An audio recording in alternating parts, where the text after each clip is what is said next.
Good morning बच्चों, मैं ज्ञान भारती हिंदी हाई स्कूल से। बच्चों आज हम स्टैंडर्ड 10 सब्जेक्ट हिंदी और चैप्टर नंबर 2 पढ़ेंगे। चैप्टर का नाम है लखनवी अंदाज। इस चैप्टर को लिखा है यशपाल जी ने। तो आइए हम पहले इस लेखक के बारे में समझते हैं। यशपाल का जन्म सन 1903 में पंजाब के फिरोजपुर छावनी में हुआ। प्रारंभिक शिक्षा इन्होंने कांगड़ा में ग्रहण करने के लिए गए और बाद में ये लाहौर के नेशनल कॉलेज से बीए किए।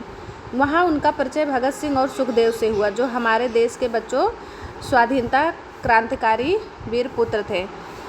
स्वाधीनता संग्राम की क्रांतिकारी धारा से जुड़ाव के कारण वे जेल भी गए और उनकी मृत्यु सन 1976 ईस्वी में हुई। मतलब इन्होंने देश को आज़ाद कराने के लिए भाग भी लिया, जेल भी गए और इनकी लास्ट में मृत्यु 1976 ईस्वी में हुई।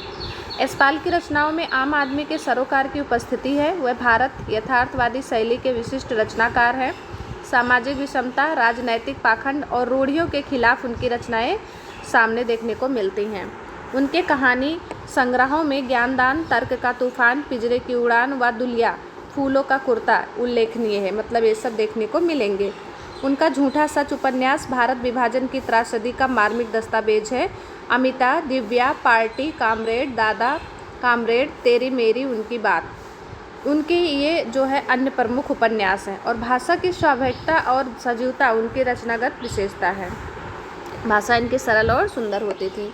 यूँ तो यशपाल ने लखनवी अंदाज व्यंग यह साबित करने के लिए लिखा था कि बिना कथ्य के कहानी नहीं लिखी जा सकती, परंतु एक स्वतंत्र रचना के रूप में इस रचना को पढ़ा जा सकता है। यशपाल उस पतनशील सामंती वर्ग पर कटाक्ष करते हैं जो वास्तविकता से बेखबर एक बनावटी जीवन शैली का आदी है। कहना ना होगा कि आज के समय में भी ऐसी परजीवी संस्कृति को देखा जा सकता है। मतलब ये लखनवी अंदाज बच्चों एक व्यंग भरी जो है कहानी है। अमीर लोग जो दिखावा करते हैं उनके ऊपर एक कहानी बनाई है लेखक ने। तो आइए अब हम इस कहानी को पढ़ते हैं। लखनवी अंदाज। मुफस्सिल की पैसेंजर ट्रेन चल पड़ने की उतावली में फुकार रही है। ट्रेन जो है चालू होने वाली है और सीटी मार रही है। आराम से सेकंड क्लास में जाने के लिए दाम अधिक लगते हैं। ये तो सभी को पता है भाई, सेकंड क्लास में आराम से बैठ के जाने के लिए तो पैसे लगेंगे ही ज़्यादा। दूर तो जाना नहीं था। भीड़ से बचकर एकांत में नई कहानी के संबंध में सोच सकने और खिड़की से प्राकृतिक दृश्य देख सकने के लिए टिकट सेकंड क्लास का इन्होंने ले लिया। लेखक जा रहे हैं बच्चों। गाड़ी छूट रही मतलब खुल रही है। सेकंड क्लास के एक छोटे डिब्बे को खाली समझकर जरा दौड़कर उसमें ये चढ़ गए। अनुमान के प्रतिकूल डिब्बा जो था वो निर्जन नहीं था, मतलब उसमें थे लोग। एक बर्थ पर लखनऊ की नवाबी नस्ल के एक सफ़ेद पोश सज्जन बहुत सुविधा से पलथी मारे उसमें बैठे थे। सामने 2 ताज़े चिकने खीरे तौलिए पर रखे थे उनके। डिब्बे में हमारे सहसा कूद जाने से सज्जन की आंखों में एकांत चिंतन में विघ्न का असंतोष दिखाई दिया। मतलब अचानक जब लेखक उस डिब्बे में चढ़े तो इन्होंने देखा तो इनको ऐसा लगा मैं अकेला आराम से बैठा था, कोई और आ गया। सोचा हो सकता है यह भी कहानी के लिए सूझ की चिंता में हो या खीरे जैसी पदार्थ अवस्तु का शौक करते देखे जाने के संकोच में हो। मतलब अब कैसे खीरे खाएंगे ये आगे, ये सब शायद सोच रहे हों। नवाब साहब ने संगति के लिए उत्साह नहीं दिखाया। हमने भी उनके सामने की बर्थ पर बैठकर आत्मसम्मान से आंखें चुरा ली। मतलब लेखक भी उनके सामने वाली सीट पर बैठ गए और चुपचाप आंखें नीचे कर ली। खाली बैठे कल्पना करते रहने की पुरानी आदत है। यहाँ पे खाली होना चाहिए बच्चों। नवाब साहब की असुविधा और संकोच के कारण का अनुमान करने लगे कि मतलब ये बातें क्यों नहीं कर रहे हो, क्यों शांति से ऐसे बैठे हैं। संभव है नवाब साहब ने बिल्कुल अकेले यात्रा कर सकने के अनुमान में किफ़ायत के विचार से सेकंड क्लास का टिकट खरीद लिया हो और इसीलिए शायद वो अब जो है असंतोष प्रकट कर रहे हैं हमारे आने से। और अब गंवारा ना हो कि शहर का कोई सफ़ेद पोश उन्हें मंझले दर्जे में सफ़र करता देखें। अकेले सफ़र का वक्त काटने के लिए ही खीरे खरीदे होंगे। अब किसी सफ़ेद पोश के सामने खीरे कैसे खाएं, शायद यही सब बातें उनके मन में चल रही हैं नवाब के। हम कनखियों से नवाब साहब की ओर देख रहे थे, मतलब तिरछी निगाह से बच्चों। नवाब साहब कुछ देर गाड़ी की खिड़की से बाहर देखकर स्थिति पर गौर करते रहे। ओह, नवाब साहब ने सहसा हमें संबोधन किया। आदाब अर्ज जनाब, खीरे का शौक़ फरमाएंगे। मतलब जैसे हम करते हैं नमस्ते, इसके बाद बोले कि आप क्या खीरा खाएंगे। नवाब साहब का सहसा भाव परिवर्तन अच्छा नहीं लगा इनको। इन्होंने भाप लिया लेखक ने। आप शराफत का गुमान बनाए रखने के लिए हमें भी मामूली लोगों की हरकत में लथेड़ लेना चाहते हैं। जवाब दिया, शुक्रिया किबला शौक फरमाए, मतलब शुक्रिया, आपका बहुत बहुत धन्यवाद, आप ही खाइए। नवाब साहब ने फिर एक पल खिड़की के बाहर देखकर गौर किया और दृढ़ निश्चय से खीरों के नीचे रखा तौलिया झाड़कर सामने बिछा लिया।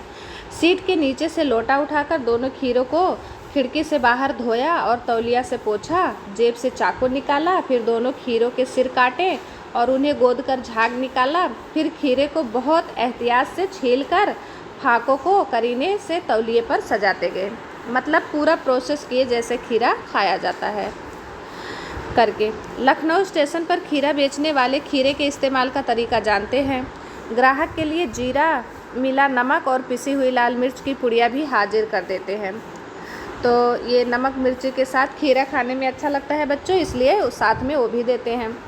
नवाब साहब ने बहुत करीने से खीरे की फाकों पर जीरा नमक और लाल मिर्च की सुर्खी बुरक दी, मतलब लगाई, और उनकी प्रत्येक भाव भंगिमा और जबड़ों के स्फुरण से स्पष्ट था कि उस प्रक्रिया में उनका मुख खीरे के रसास्वादन की कल्पना से पल्लवित हो रहा था, खुश हो रहा था।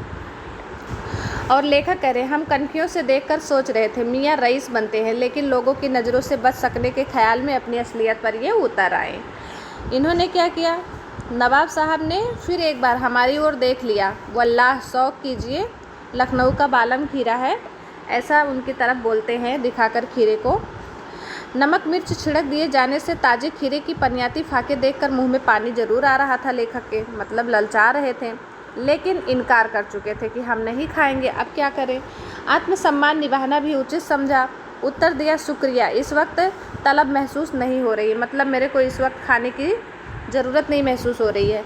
मैदा भी ज़रा कमज़ोर है, मतलब मेरा जो पेट है आती जिसमें पचता है बच्चों खाना, ये इनका थोड़ा कमज़ोर था, किबला शौक फरमाए। तो जैसे अपने बोलते हैं कि मुझे नहीं खाना है, आप ही जो है कृपया खाइए।